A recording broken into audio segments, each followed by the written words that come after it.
Yeah, it's celebrated by millions of people around the world and has been for thousands of years. But what is Passover? Let's find out by enrolling in Passover 101. So Passover is the 8-day Jewish holiday that celebrates the Jews' exodus from Egypt as they escaped slavery into freedom, and it was memorialized in the classic Charlton Heston film, The 10 Commandments. So usually that starts with a big Seder dinner.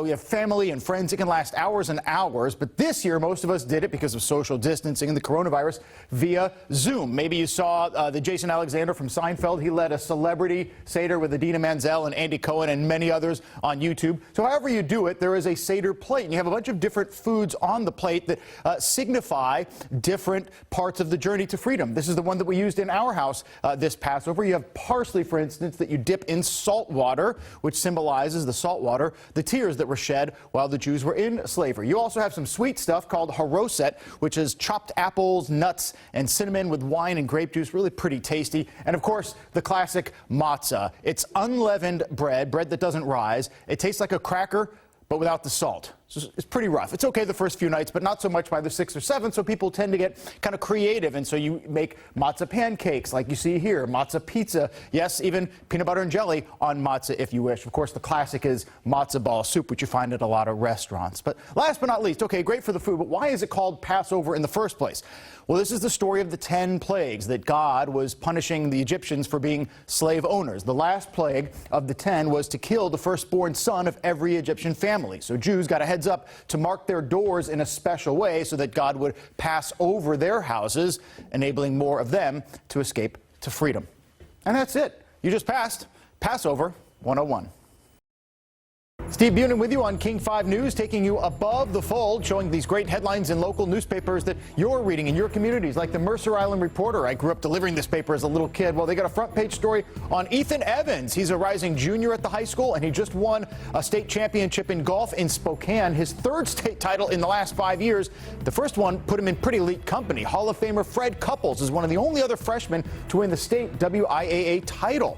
In La Raza del Noroeste, this is the largest Spanish language newspaper in the Northwest. The headline, Los hogares pueden recibir visitas de seguimiento de encuestadores del censo. So this basically saying expect follow-up visits from 2020 census takers. 82% of our country has been counted so far, 91% in Washington state, but it's especially important in the Latino community. Finally, in the Edmonds Beacon, a couple of profiles from Edmonds Woodway High School. One is on the new principal there, Allison Larson, taking over after 4 years as the assistant, and also a tribute to a longtime wrestling coach in Linwood and in Edmonds.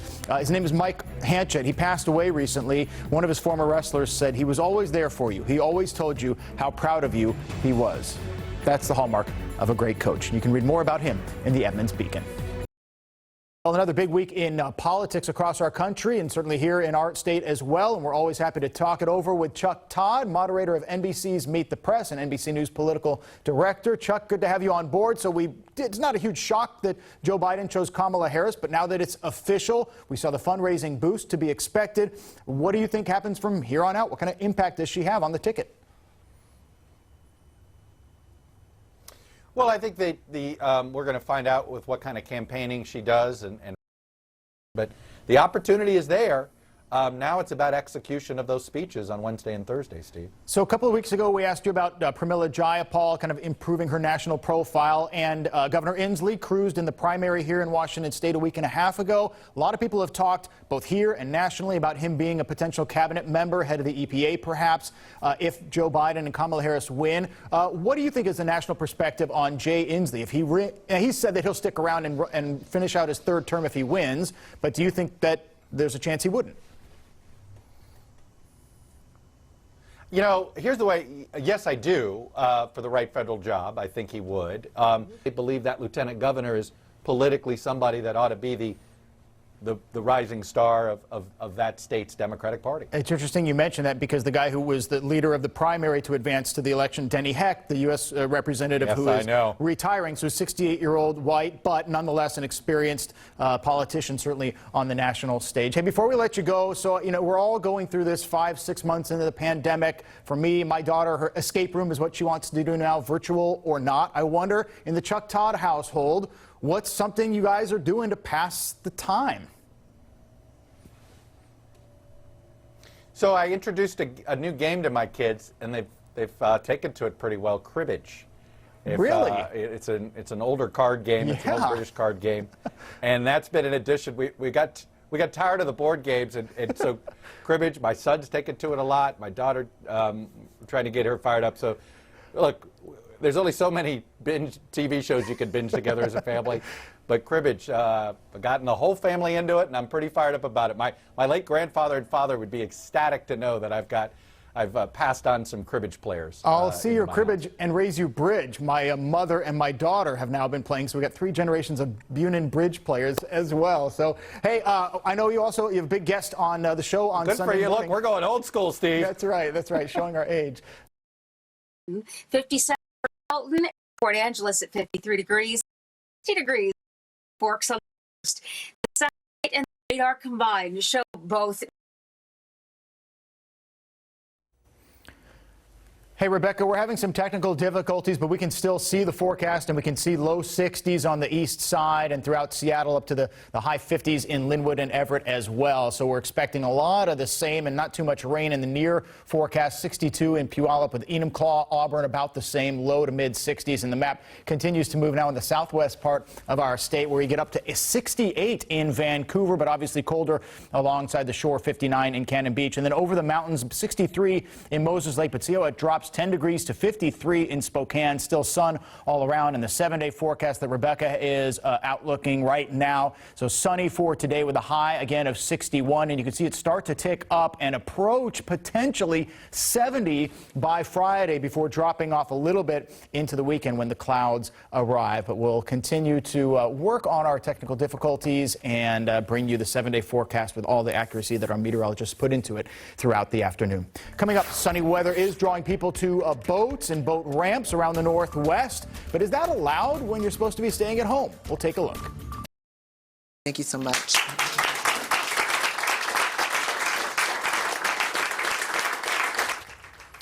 So a very emotional hour or so we've been watching together here on King 5 with Police Chief Carmen Best announcing her retirement, and at times joyously, almost giddy. Seems like she said, I'm ready to move on, but at the same time defiant and insistent. She said this is not about the money. It's about, quote, the overwhelming lack of respect for the other officers.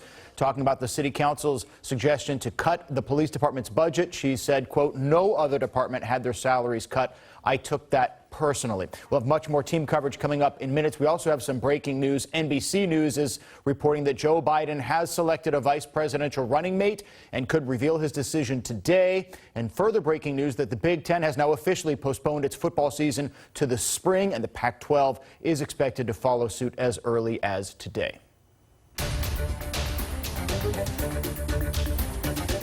But I informed Mayor Durkin of my intent to retire from the Seattle Police Department effective September 2nd, 2020.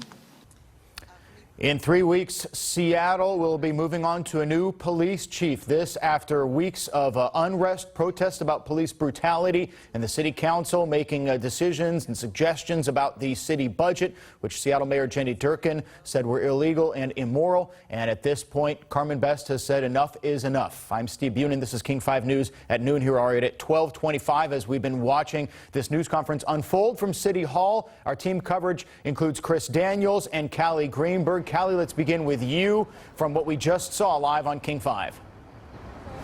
Yeah, she just wrapped up. Her live in Seattle. Callie Greenberg, King 5 News. And we continue our coverage, Callie, with Chris Daniels, our chief reporter. Chris, you've been watching this unfold, not just in the last couple of weeks and days and hours, but for years, obviously. You were one of the few reporters who asked questions at this news conference. What was your biggest takeaway? Well, it definitely sounded like a sounding board for the police chief and for Seattle Mayor Jenny Durkin. Seattle City Hall, I'm Chris Daniels. Back to you. Yeah, Mayor Durkin said it was essentially the final straw, but I like Best said it was mostly about respect. What about the view from 30,000 feet, Chris, if you have a moment? In a city council, it's all 8 of the 9 members are Democrats. 1 is a socialist. The mayor is a Democrat. What does it say that even with that sort of united political front, there is such a fracture between these sides? Well, it's been interesting over the last couple of months. Not going to change anytime soon. And now moving forward with an interim police chief in Adrian Diaz, who takes over, and an uncertain future after December or January. Chris Daniels reporting live from City Hall. Thank you, Chris. 12:36. Well, as for Carmen Best, she joined the Seattle Police Department back in 1992 after serving in the U.S. Army. She then rose through the ranks of the SPD from officer, sergeant, lieutenant, captain, deputy chief, all while serving in leadership positions outside the department as well. She became interim chief in January 2018 and then officially took the role later that year in the summer. She was the first black woman to ever lead the Seattle Police Department. And a lot of reaction online. In just one of them, the Pierce County executive, Bruce Damier, tweeting, "Carmen Best is a strong leader. Too bad the Seattle Council has no respect for her or her team." It has been months now. Protesters have been calling on Seattle leaders to cut the police budget by 50%. But as Chris mentioned, that's not what happened yesterday.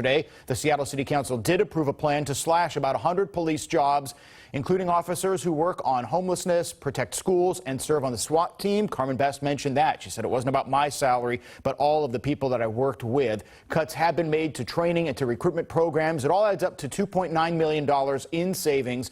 Activists want even deeper cuts. The council says this is their first step. This is our beginning. This is our effort to show that we're taking first and important steps to right historic wrongs, to begin building that trust back with community, and to make it clear that today is only the first step in that process.